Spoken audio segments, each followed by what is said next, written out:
Good morning, everyone from Los Angeles. Welcome to Trading with, excuse me, Trading with Sergio. Super Bowl's over. How's everyone doing? I didn't have a dog in the fight. Um, I bet on Robinhood on New England at 33 cents. And I also bet Seattle and under. So at the end of the first half, I closed both. Looked like New England was not going to do anything. That quarterback of theirs couldn't throw a ball out of a paper bag. So I took my loss. So I did it at 33 cents and I did the parlay at 25 cents. The parlay was already up to 68 to 70 cents. So I took the profits there and I took the loss on New England. I think overall I ended up making 20 bucks. It was something to try. I don't know. But I know one thing, Robinhood is making a killing on these bets, bets or whatever you want to call it, proposition markets or whatever. Just on the game alone, I think they had over close to 300 million contracts. And for me I bought 200 contracts at 33 cents, which is 66 bucks. Robinhood charged me $5 going in, $5 going out. And they charged me, I had bought 100 parlays at 25 cents. They charged me, I think, $3 or $4 going in and $4 going out. So just on me, on those minuscule contracts, they ended up making like 15, 18 bucks. This is ridiculous. It's crazy.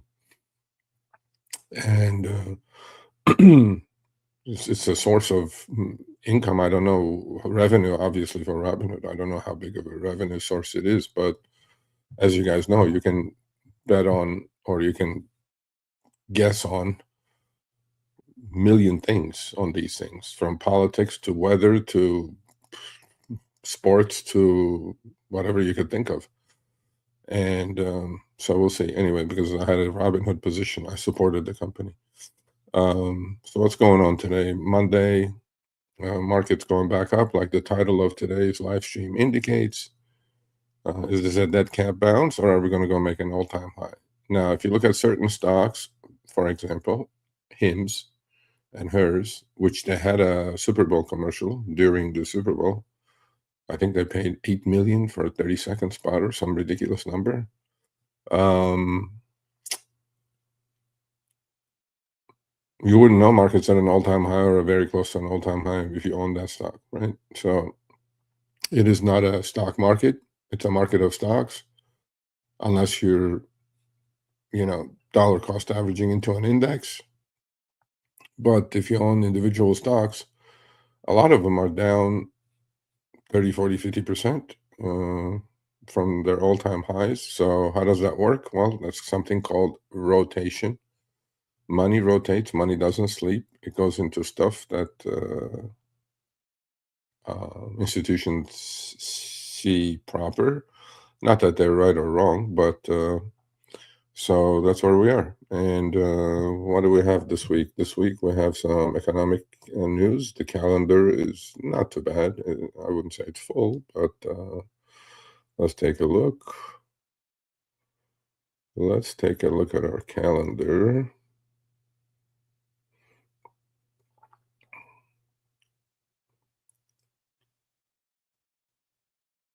Let's take a look. Okay, so what do we have this week? December retail sales today, decent. January jobs report on Wednesday. Initial jobless claims on Thursday.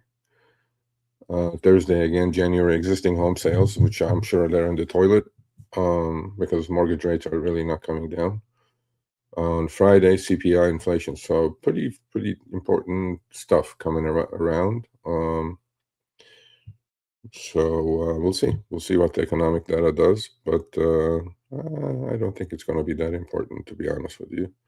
Market's doing what it's doing. It's in this grinding higher kind of a mode. We get a one-day major sell-off. Everybody starts panicking, and then we recover and take it all back. Except that the stocks people own are not recovering to where they fell from.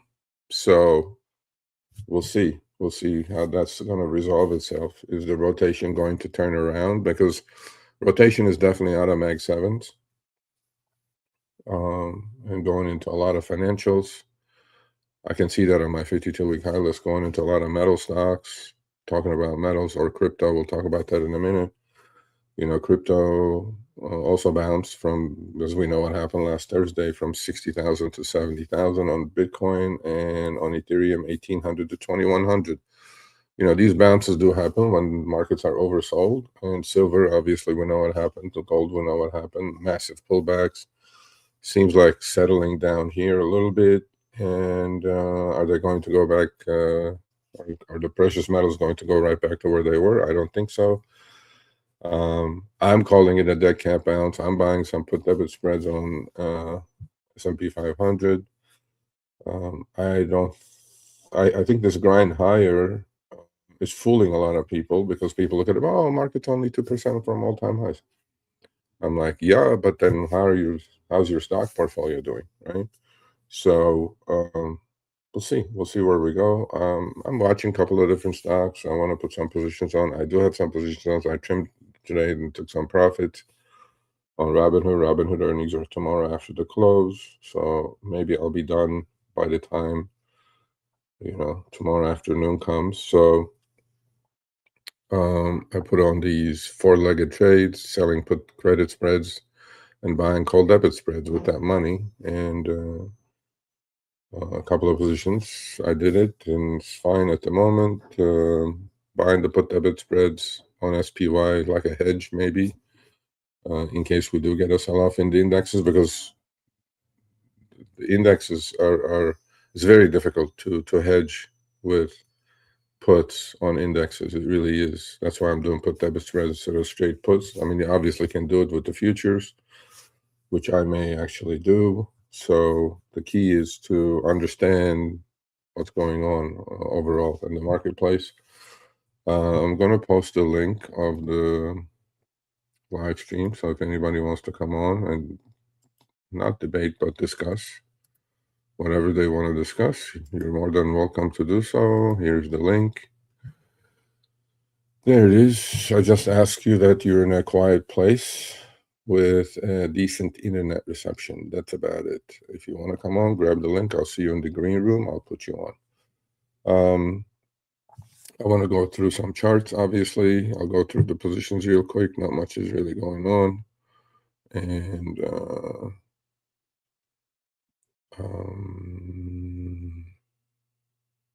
yeah, that's about it. So let's go through the positions real quick. Okay, you guys can see this, I'm pretty sure. So is this a dead cat bounce? I think in the indexes it is. I think in crypto maybe we'll have a little bit more room. Ethereum maybe 2400. Yeah, I have the BMNU position.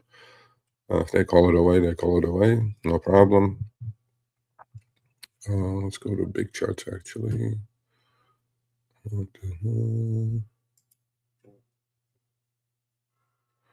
Here's SPY, literally at all-time high, or very close, maybe not even 1% from all-time high.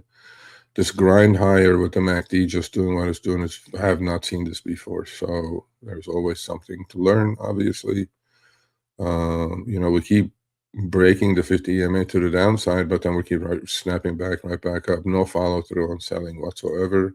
Triple Q is lagging, obviously, because of why? Because of Max 7. Triple Q is just bouncing back to 50 EMA at the moment. The reason for that is Microsoft and Meta and Apple and Google, they're just kind of flatlining. Amazon earnings are out of the way, at least on all of these stocks. What I wanted to do is I wanted to show you guys what I'm doing this year. It's not a pivot. Oh, I see crypto's rallying now. Okay. It's not a pivot. It's more like a change of attitude a little bit. What is that? That's called something called 52-week high list. I set one up on Thinkorswim. I'm on the Thinkorswim platform. And the way you guys do that is you set up yourself a 52-week high list. And which is right here. You just save as a let's say, and then you can export it to a watch list of your choice, obviously. And here it is. There's new yearly highs, and here's the list, and then alphabetize it, obviously. Here's that. And set up the symbols as Sergio's 52-week high list. So look how many stocks there are, folks, right? It's just, over probably, I think each one is 50, so maybe 3-4 pages, 150 to 100 names. And then the funny thing is, if you look at the 52-week lows, there may be as many. So what's happening is that there's a difference between haves and have-nots. For example, CRM, a big company, right? Salesforce.com is his 52-week low. It's like, all these software stocks. And look how many there are in the 52-week low list. So it's a really bifurcated market. And so if you want to participate, you better be in these stocks. If you want to be short, you better be shorting these 52-week low stocks. And if you want to go long, you better be dealing with these stocks. What I do is at the end of the day, I go through my list. And then I have my column set up as obviously last net change bid asks. I have a 20, 50, 200, 50, SMA, simple moving average, obviously the RSI and the volume, and money flow. So once you have that, you go through these stocks at the end of the day, look at the charts.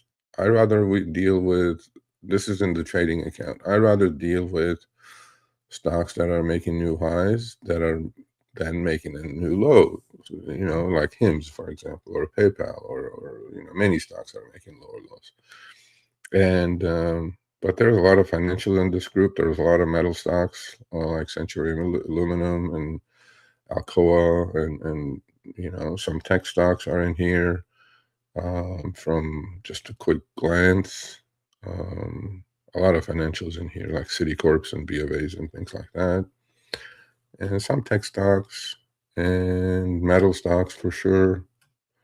I mean, look how many stocks there are. Why do I have to go deal with IREN and freaking whatever? I mean, people are just stuck in it, So my point to you guys is, you don't need to be.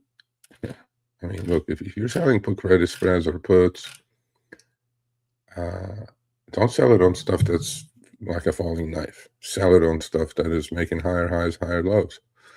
You'll have an easier time managing it, because if your idea is to collect premium, it's a lot easier to deal with those than anything else.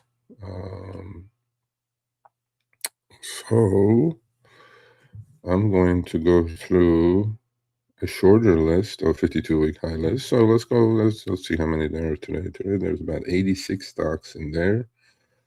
I'll just go through a few. This is what I want to deal with. This is Ambev. It's a $2 stock, right? But that's what I want to deal with. I don't want to deal with this. That's HIMS.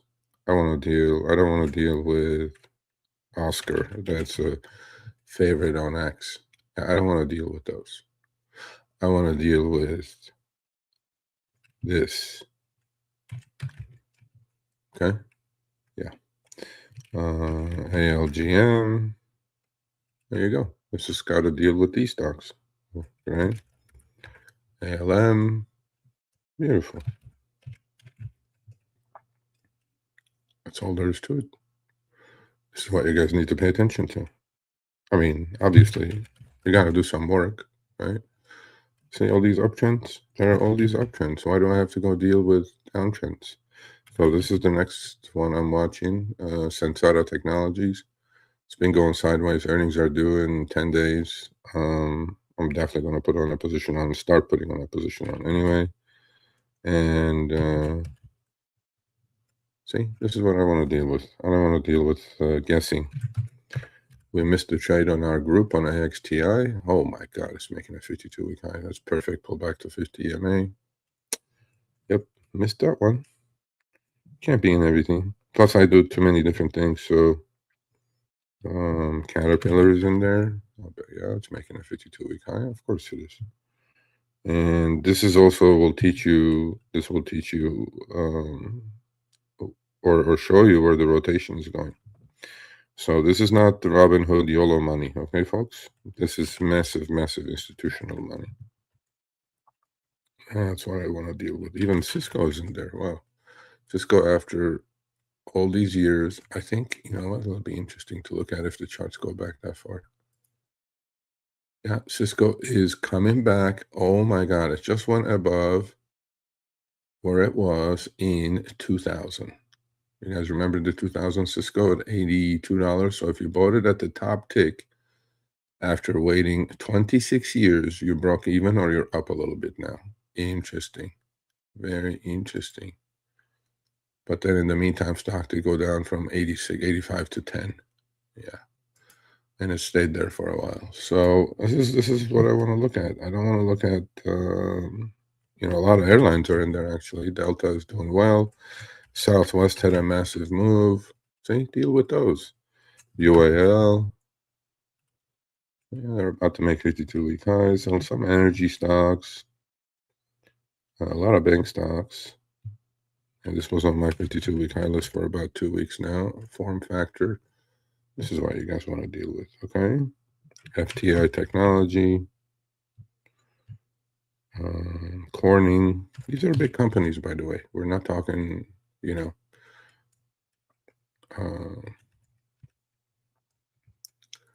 we're not talking about pump and dump situations, okay?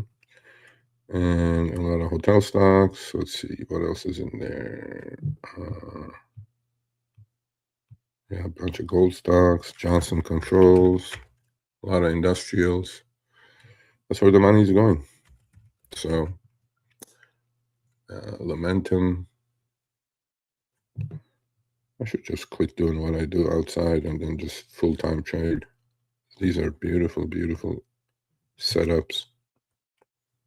And Charles Schwab is making a new high. I guess the baby boomers and millennials are winning that war because Hood is in the Hood. Although it's bouncing back, that was a nasty, nasty sell-off on Hood. I'm long Hood. I put on with Robin, actually, RRBN, which is a 2x ETF of Hood. I took some profits today, so I had put credit spreads in with that money and bought call debit spreads, selling the call debit spreads with very nice 70-80% profits. Leave the put debit spreads, I'll put credit spreads alone to allow time to take care of it. Under Armour is in that list today. Oh my God, I missed that move too. Look at that move. Wow, interesting, interesting.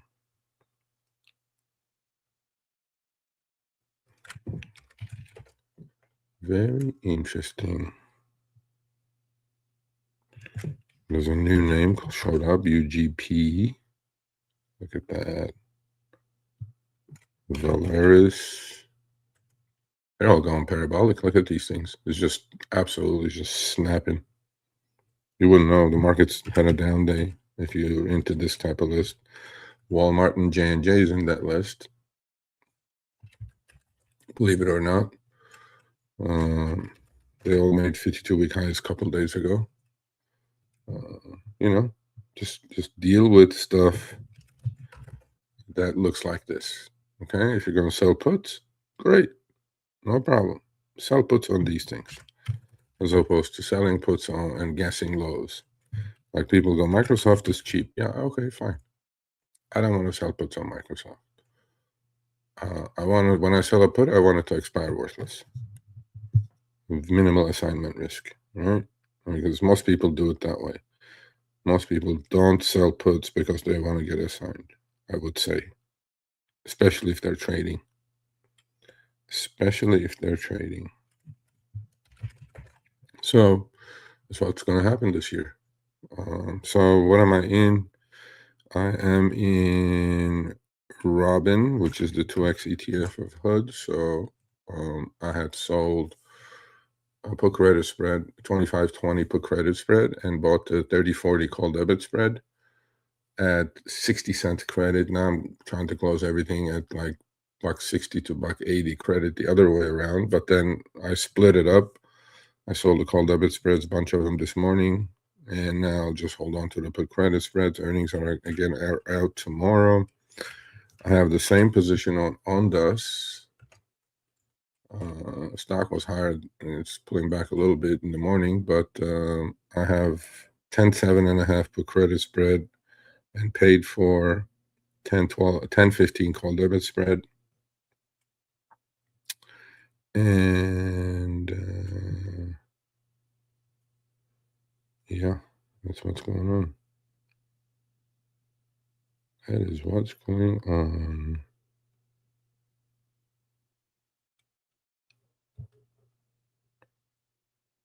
Sorry, give me 1 minute.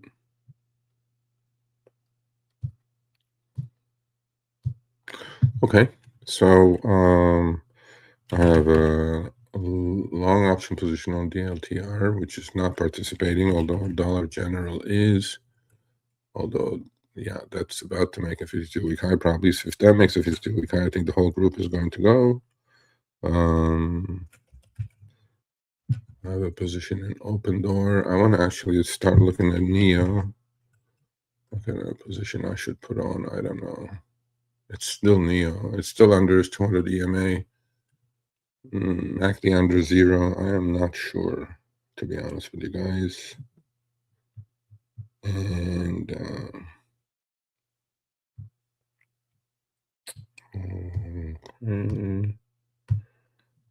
I'm buying some put debit spreads on SPY 480, 470. I'm sorry, 680, 670 PDS for March regular expiration.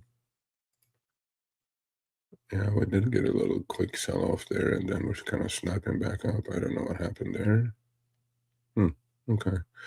At the same time, TLT, which is the inverse indicator of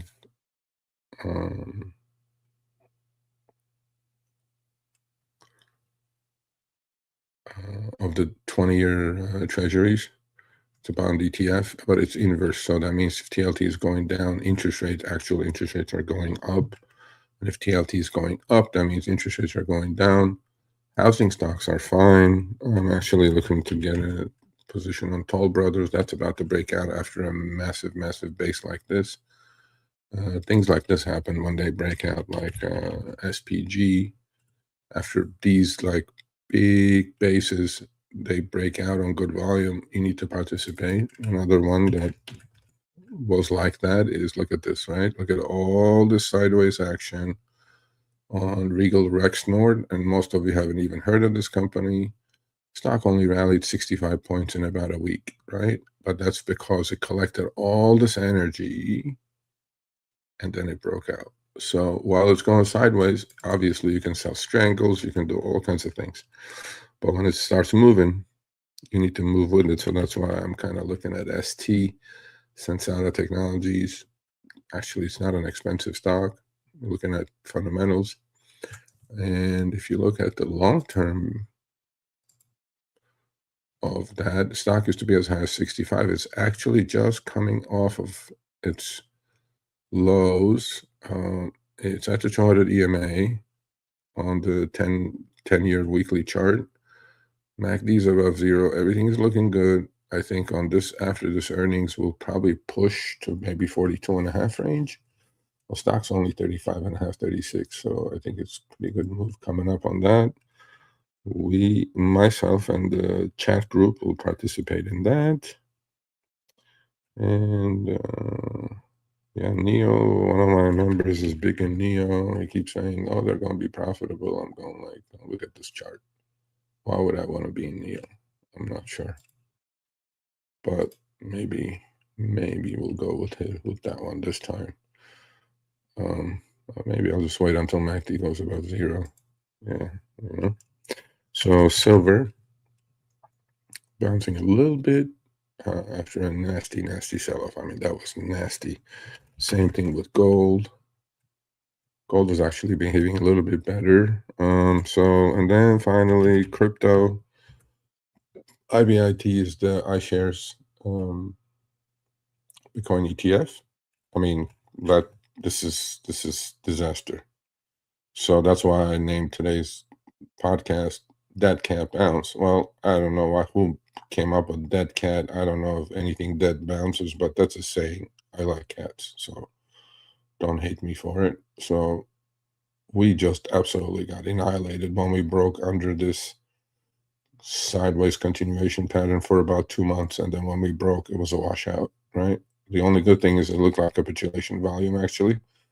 IBIT traded 300 million shares that day. So usually when that kind of volume shows up, it's probably a capitulation bottom. But then if you're a technician, a retest is in order. And so to me, it's like, I don't know, same thing on Ethereum and same thing on Solana. Look at this thing, folks. And this is the Solana ETF. It's fairly new, but this is the 2x ETF of Solana. Look at that disaster. I mean, wow. Look at that. So, where can we go on Ethereum? Same thing. Just broke from this descending triangle, and we just died. Got into support though. Big volume. Looks like again capitulation volume. Could we bounce more? Sure, we could. And would it coincide with my BMNU finally getting taken away? Absolutely. MicroStrategy or strategy had a big rally. It's up a couple of points today. That thing got down to 104 from 457. And for all the BMNR fans, Tom Lee haters or whatever they are, that thing only went from, I don't know, 68 to, I think he hit 15 last week. Yeah, somewhere in that range. Yeah, about 16. Crazy, right? But then people don't have an understanding of how these things move. This is Ethereum, and BMNR is going to move with Ethereum, folks. That's it. There's no ifs, there's no buts. If Ethereum doesn't go up, BMNR is not going anywhere. And conversely, or BMNU is not going anywhere either, which is the 2x ETF, which a lot of people are stuck. Let's look at a few Mag 7s. Apple actually was doing well, but then today, it's a little bit of a pullback. Microsoft just bouncing back, another dead cat bounce. Meta actually, same thing after earnings. It's just kind of sold off into support. They're all going sideways. So my thing is indexes are not going anywhere until Amazon actually broke down. Indexes are not going to go anywhere until Mag 7 straightens itself up. And with these types of charts, it's going to be a while. So that's why my guess for 2026 was up single digits on the indexes, maybe 5-6%. But then I think it'll be a stock picker's market. Google is actually the best out of the bunch. And, and NVIDIA, same thing. It's been sideways for how long now? I don't know, since last July. Literally, it's just the same price as it was last July. So, and Tesla, came down to 200 EMA, tested it, bouncing off. So these are all bouncing into resistance now. So I'll be really careful here next couple of days to weeks, 10 days or so in the market. Indexes are ruled by these very heavily market cap stocks, and 10 stocks are actually 85% of the S&P 500 because it's a market cap weighted index. So if the indexes are grinding higher, there's a reason for it. They're not going to go just make all-time high after all-time high unless Mag 10, if you want to call that, participates. And last but not least, VIX. VIX just turned its head up. It's getting hammered today, down to 17. It got up to 23. And, that's about it, man. I'll go off to the front, answer some questions. And then I'll go have a cup of coffee and finish the day. Finish the day. My members' chat's going wild. They're just going back and forth about something. I don't know. Anyway, so yeah, bought the put debit spreads just for a little hedgy kind of a thing. I have some orders actually to buy the Robin put credit spreads back. I had sold them at like 260 credit. They're down to like 130, 140. And then I had bought the call debit spreads at about 180. We got out at 290, 310. So that's going to be fine. Ondas, I don't know. I'm hoping for a rally to yeah, it's pulling back. I'm looking for a rally to maybe 12-ish. But we'll see. We'll see. Yeah, on Hood, earnings are due. Stock is hanging in there. It's rallied from 70 to almost 88 now. I mean, again, massive sell-off, massive volume. It's just bouncing back to, usually stocks will bounce back to where they broke down from. If this one gets up to 97 range, I'll be a seller. Anywhere between 92 and 97, I'll close the position. There's a reason this is happening, right? So stock prices, price is always right. Don't argue with the price. If the earnings are even good, actually, a lot of stocks are being sold off, unless you just really blow it out of the park. You know, Hood got expensive at 154.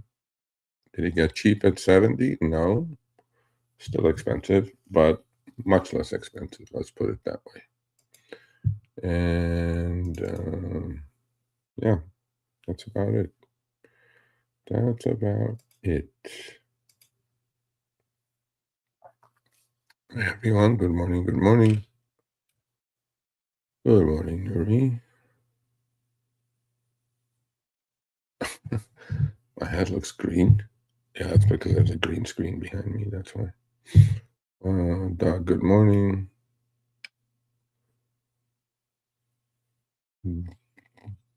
Demby Lane, whatever, good morning, loving it. Okay, I hope you're loving it. Stocks bounce back Friday. They're bouncing back today. How many dead cats we have? A lot. I don't know. A lot of dead cats. Yeah. So stocks are going to do what they're going to do. I mean, you know, you can't argue with the markets, man. Markets are here to prove everybody wrong, to make everybody wrong. You just kind of trade if you're trading and survive. And it's not as easy as some of the idiots on X make it sound like, oh, I sell puts, everything is fine. I'm like, yeah, if you sold puts on HIMS, or if you sold puts on Oracle, or if you sold puts on Microsoft before earnings, if you sold puts on PayPal, if you sold puts on MSTR, if you sold puts on BMNR, all these favorite, if you sold puts on Oscar, you're just going to get hammered. That's all there's going to do it. So that's why I don't want to deal with those this year, right? And but anyway, so it doesn't seem like anybody wants to come on. So I'm going to say see you guys on Wednesday. So the schedule this week is trading with Sergio on Monday, 10 a.m. Pacific, 1 p.m. Eastern. Wednesday, 10 a.m. Pacific, 1 p.m. Eastern. Friday, Power Hour, 10 a.m. Pacific, 1 p.m. Eastern. Please put a thumbs up. Please share. If you want to join the Telegram chat group, send me, go click join, and then send me an email, sergio@sergioavadian.com. I'll send you the link.